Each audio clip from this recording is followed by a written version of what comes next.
လက်လိုက်ခြင်းမှာပါဝင်ပြီးတဲ့တတိယမြောက်ကျူအောက်ဝါယာအကြောင်းသင်သိပါလား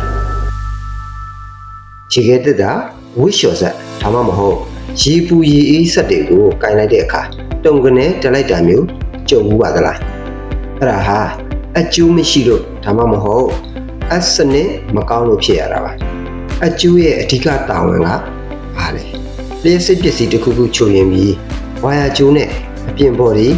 ထိမိတဲ့အခါလျှက်စစ်စီးကြောင်းဟာအပြင်ဘော်ဒီမှာရောက်နေတတ်ပါတယ်အဲ့ဒီအချိန်မှာ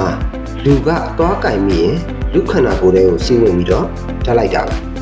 အကျိုးရှိနေရင်တော့အဲ့ဒီယူစိတ်နေတဲ့လျှက်စစ်တွေကိုမြေကြီးတဲ့ဘေကင်းစွာစီးဆင်းသွားအောင်လမ်းကြောင်းလွှဲပေးပါတယ်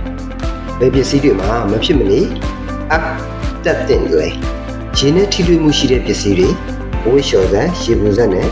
တန်တဲ့ဘော်ဒီပါတဲ့ပစ္စည်းတွေရေခဲတက်တာမီးဘူးမိုက်ခရိုဝေ့မှာမဖြစ်မနေအစနစ်ပါဝင်ရပါမယ်ပလက်ကောင်းကအချောင်း၃ချောင်းရဲ့လှုပ်ဝက်ချက်ပလက်ကောင်းမှာအပေါ်ဆုံးကအချောင်းကြီးကအချောင်းဖြစ်ပြီးတော့ကျန်တဲ့နှစ်ချောင်းထက်ပိုရှည်ရတဲ့အကြောင်းရင်းပလက်ထူလိုက်ရင်အကျိုးကအရင်ဆုံးချိတ်ဆက်မှုရှိသွားစေပြီးတော့ဘေကင်းစေဖို့အတွက်ပဲဖြစ်ပါတယ်အကျိုးတစ်ချောင်းစိုက်ထားရုံနဲ့မပြီးပါဘူး